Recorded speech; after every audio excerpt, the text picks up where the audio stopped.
Bonjour à tous et bienvenue dans ce nouvel épisode de nos podcasts Paroles d'experts d'Energetica Natura. Aujourd'hui, on est ravis de recevoir le docteur Anne Lucas, docteur en pharmacie, spécialiste en santé métabolique.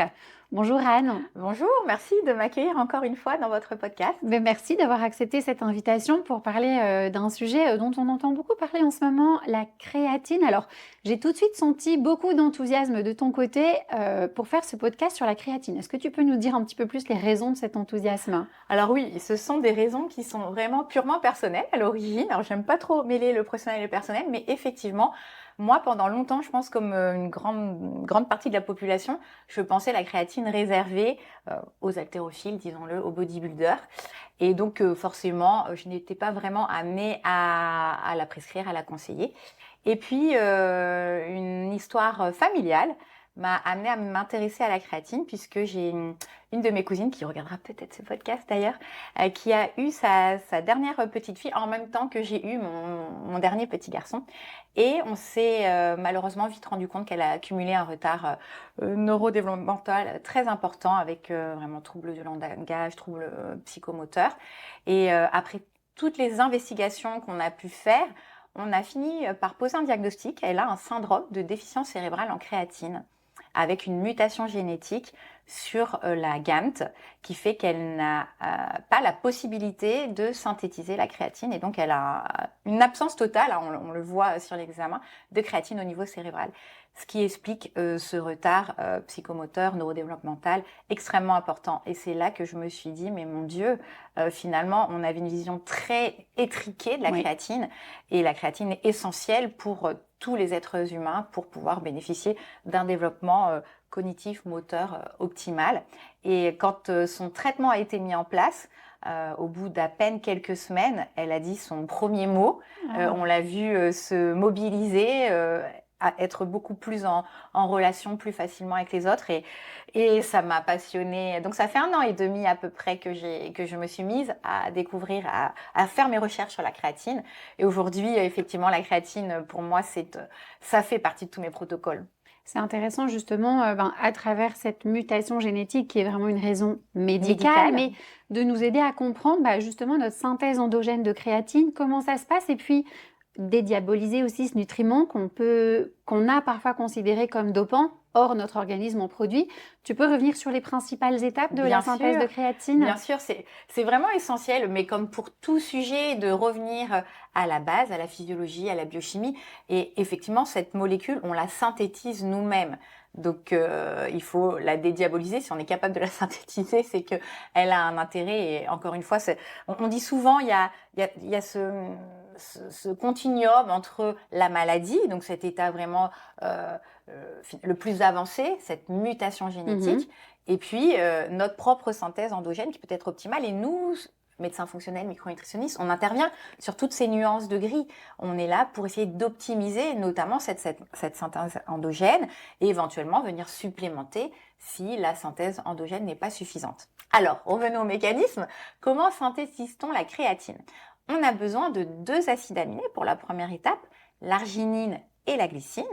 Et on va avoir l'action d'une première enzyme qui s'appelle l'AGAT, l'arginine, glycine, amylinotransférase. Donc on va venir fixer ces 2 acides aminés ensemble. Et il existe d'ailleurs des mutations génétiques également sur l'AGAT. Et ensuite, on obtient cette molécule qui s'appelle, ce métabolite intermédiaire, qui s'appelle le guanidinoacétate. Et ce guanidinoacétate, il va être méthylé. Ok ? Et donc, je pense que tous les experts en micronutrition savent aujourd'hui quels sont les micronutriments qui interviennent dans la méthylation. Et donc, on va utiliser cette fameuse GAMT, donc guanidinoacétate méthyltransférase, qui va venir fixer un groupement méthyle sur le guanidinoacétate pour fabriquer la créatine. Voilà, donc on sait aujourd'hui très bien comment est-ce qu'on produit la créatine de manière endogène. Alors justement, puisqu'on sait comment notre organisme la produit, avant de proposer une supplémentation en médecine fonctionnelle, on va essayer d'optimiser tous les mécanismes endogènes pour justement parfaire cette synthèse endogène de créatine. Quels sont les différents leviers dont on va disposer pour améliorer cette synthèse endogène ? comme je dis toujours, le savoir, c'est le pouvoir. Donc, comme maintenant on maîtrise parfaitement les étapes, on va pouvoir intervenir à chacune de ces étapes. Notamment, première étape, nous avons besoin de ces 2 acides aminés, glycine, arginine. Donc, il va falloir optimiser les apports de protéines dans l'assiette. Et on connaît notamment une protéine intéressante qui nous permet d'avoir de la glycine. Donc, voilà un moyen d'optimiser les apports des précurseurs. Et ensuite, sur notre seconde étape, c'est la méthylation, c'est le SAM, c'est le donneur de méthyle universel. Donc c'est la méthionine qui intervient, qui va donner le SAM. Et donc il faut optimiser tout ce cycle de la méthylation, le fameux cycle de l'homocystéine. Donc là, on va faire intervenir les vitamines du groupe B, la B6, la B9, la B12 et la B2 qui est le cofacteur de la méthyltétrahydrofolate réductase, la MTHFR.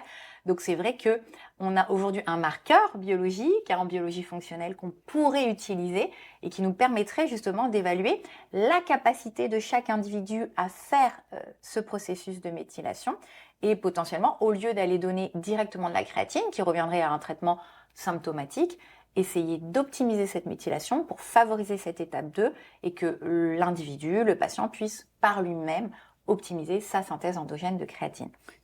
Néanmoins, ça peut rester insuffisant parce que vous savez que la synthèse endogène, elle est en moyenne de 1 gramme par jour. Et ensuite, on a les apports alimentaires qui sont aussi normalement chez un omnivore environ de 1 gramme. Et on a besoin d'un peu plus. Donc, on peut à la fois optimiser les processus endogènes, ce qui n'empêchera pas, dans de très nombreuses situations, de devoir supplémenter. Et du coup, tu as parlé des apports alimentaires. J'imagine que chez certaines catégories de patients, les patients véganes par exemple, végétariens, on aura un pool d'acides aminés qui ne sera pas forcément satisfaisant ou suffisant pour la synthèse endogène de créatine. Est-ce que vraiment c'est une population à risque de déficit en créatine? Tout à fait, et ça s'explique encore une fois par les voies de synthèse de la créatine en elle-même. On a besoin d'avoir ces acides aminés en quantité suffisante, et c'est vrai que toutes les catégories de modèles alimentaires où il y a des évictions importantes et notamment des protéines animales, ils sont plus à risque de manquer des précurseurs pour pouvoir synthétiser la créatine de manière endogène.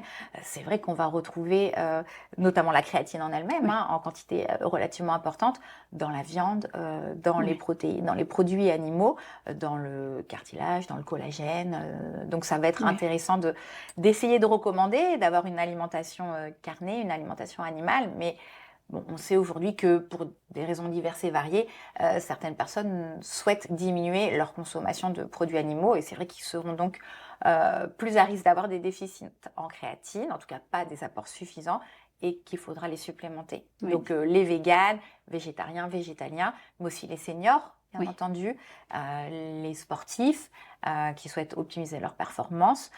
Et puis, le CADEMA nous fait dire que l'individu en croissance, pour tous les processus neurodéveloppementaux, ça peut être intéressant d'optimiser les apports en créatine.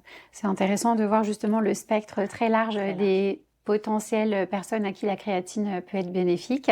Alors, une fois qu'on l'a produite de façon endogène, comment ça marche dans notre organisme? Quels sont les principaux mécanismes sur lesquels, les principales réactions physiologiques sur lesquelles la créatine va être intéressante et bénéfique? Ok. Alors la créatine, on l'a donc longtemps attribué, on lui a attribué un intérêt dans les sports d'explosivité, puisque c'est cette voie de la phosphocréatine avec production d'ATP. Aujourd'hui, je pense qu'il faut reconsidérer la créatine comme étant vraiment au cœur du métabolisme énergétique. La créatine, grâce à la créatine, on va être capable de régénérer notre ATP. Il faut savoir qu'en fait, on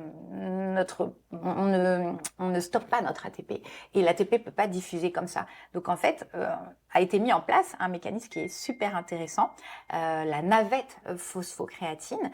Et en fait, quand on va produire l'ATP au niveau de la mitochondrie, la créatine va rencontrer une isoforme, on va dire, de la créatine kinase, et donc elle va rendre le phosphate à l'ADP pour régénérer l'ATP. Donc, ce qui veut dire que finalement, toutes nos cellules qui ont une haute demande énergétique et qui ont besoin d'ATP vont se servir de la phosphocréatine pour régénérer l'ADP en ATP. Donc, c'est pas que pour le muscle. Oui. Donc c'est vrai que c'est très intéressant d'avoir cette notion aussi d'optimisation du métabolisme énergétique. Sur la santé musculaire, c'est quelque chose qu'on avait déjà entendu. Et puis ce qu'on entend quand même de plus en plus, c'est l'utilisation de la créatine dans les problématiques cognitive, neurologique, neurocognitive. Est-ce que tu peux nous en dire un petit peu plus sur ce sujet qui semble être très prometteur? Oui, tout à fait. On est encore voilà, aux prémices de toutes les études sur l'intérêt de la créatine dans les troubles neurocognitifs, neurodégénératifs chez le senior, et notamment finalement, peu importe l'âge, mais dans des situations d'un peu de stress énergétique, l'étudiant qui va passer des examens, le jeune adulte qui a des responsabilités professionnelles très importantes, effectivement le senior, le sujet vieillissement, la femme en périménopause, ménopause, où effectivement les neurones, nos neurones ont une énorme demande énergétique. Donc le cerveau, on sait que c'est un tout petit pourcentage du poids du corps, mais 20% de la production d'ATP. Donc sans ATP, le cerveau, la neurotransmission ne peut pas se faire. Donc la créatine, elle est hyper importante. Et pour saturer, pour permettre au cerveau d'obtenir des quantités de créatine plus importantes, suffisantes, c'est beaucoup plus compliqué que dans le muscle. C'est pour ça que les études en général sont faites sur des doses plus élevées, 10, 15, 20 grammes de créatine, alors que dans le muscle, on est plutôt sur 3 à 5 grammes. Et encore une fois, prenons la pathologie extrême. Oui. Bon, si on revient au cas d'Emma, sans créatine cérébrale, il est impossible d'avoir un développement neurocognitif possible. Impossible. Voilà. Oui. Tout à fait. Donc, ce sont des études prometteuses. Et effectivement, si on parle de toutes ces nuances, nous, on ne va pas prendre en charge un patient qui a effectivement une mutation génétique sur la GAP. Ce n'est pas notre rôle. Par contre, tous les sujets qui pourraient bénéficier d'un apport en créatine pour optimiser leur capacité neurocognitive dans des périodes de charge mentale importante, pourquoi s'en priver? Absolument, pourquoi s'en priver? Et est-ce que tu peux te référer à des études robustes justement sur les bénéfices santé de la créatine dans ces différentes nuances d'utilisation de la créatine? Alors c'est vrai que la créatine, on dit toujours, c'est sans doute le principe actif le plus étudié, le plus sécure aujourd'hui. Les études sont extrêmement robustes dans le domaine de la santé musculaire, chez l'adulte jeune, pour tous les axes en fait qui nous intéressent en santé musculaire, c'est-à-dire la quantité de muscles, mais aussi la qualité, c'est-à-dire la force, la fonction, la puissance. Et également la récupération. Et chez le senior, il y a aussi de nombreuses études qui mettent en avant une augmentation de la masse musculaire et donc la prévention et la lutte contre la sarcopénie, ce qui est essentiel. Aujourd'hui, on dit que le muscle, c'est la vie. Pour vieillir, vivre le plus longtemps possible en bonne santé, il faut préserver sa masse musculaire. La créatine devrait donc faire partie de nos protocoles longévité. Absolument, c'est vraiment peut-être le nutriment longévité dont on parle le plus en ce moment. Et on voit des gros écarts de doses entre l'utilisation de la créatine dans la santé musculaire et sur le métabolisme énergétique, des doses très très élevées sur la santé cognitive. Quel est ton point de vue, toi, sur ces différences de doses? Est-ce que tu pourrais réexpliquer un petit peu ces gros écarts à nos thérapeutes? Oui, alors c'est ce que je vous expliquais tout à l'heure. En fait, pour pouvoir saturer le muscle, 3 à 5 grammes, c'est suffisant. Mais si on veut avoir un impact au niveau neurocognitif, il faut que cette créatine, elle passe la barrière hémato-méningée. Et la demande est plus importante et le passage est plus difficile. C'est pour cela que les études partent sur des doses au moins de 10 grammes. Voilà. Donc quasiment 2 fois plus que dans les autres indications. Mais souvent, j'essaye de rassurer un petit peu les prescripteurs en leur rappelant que lorsqu'on a une mutation et qu'on n'a pas du tout de synthèse de créatine, les apports vont de 400 mg à au moins 800 mg par kilo de poids et par jour. C'est-à-dire chez un individu, si je prends encore une fois le cas d'Emma, qui pèse une dizaine de kilos, elle est déjà à 5 grammes. 5-6 grammes. Donc, c'est vraiment un complément alimentaire qui est extrêmement sécure, sur lequel, même si vous êtes à 10 grammes, 15 grammes, 20 grammes, il n'y a aucun effet indésirable signalé. Bien entendu, une bonne hydratation. On va avoir tendance aussi, si on est sur des doses importantes, à fractionner les prises sur la journée, 3 à 4 prises. Mais honnêtement, si on prend 3 à 5 grammes par jour, en une prise, logiquement, il n'y a pas de problème. Oui, c'est intéressant aussi de rassurer sur la sécurité d'emploi de ce nutriment. Sur la santé cognitive, est-ce que tu peux partager les principales pathologies sur lesquelles ça a été étudié pour l'instant et c'est extrêmement prometteur? Tout à fait. Tout ce qui va être déclin cognitif, bien entendu. Donc, on pourrait envisager chez tout senior qui commence à avoir une fonction neurocognitive qui est ralentie, de pouvoir mettre en place un complément en créatine. la maladie d'Alzheimer, dans laquelle aussi on pourrait intégrer dans les protocoles la créatine, notamment chez les sujets qui ont une vulnérabilité à développer la maladie d'Alzheimer. Ça pourrait être intéressant si les polymorphismes sont testés et qu'on retrouve notamment un ApoE4. À mon sens, ça serait intéressant, même si on est qu'aux prémices de toutes ces études, à titre préventif, de pouvoir proposer de la créatine à ces sujets. Oui, donc c'est vraiment un nutriment très prometteur. Tout à l'heure, tu nous as parlé de la première stratégie, optimiser la synthèse endogène. La deuxième, quand c'est pas suffisant, c'est la supplémentation. Est-ce que tu peux nous en dire un petit peu plus toi, en tant que thérapeute aussi, comment est-ce que tu procèdes? Donc effectivement, une fois qu'on s'est dit, j'ai analysé le modèle alimentaire, je vois à peu près s'il y a des apports ou pas, est-ce que j'arrive à peu près ou 1 gramme chez un omnivore d'apport en créatine. J'ai optimisé les mécanismes endogènes.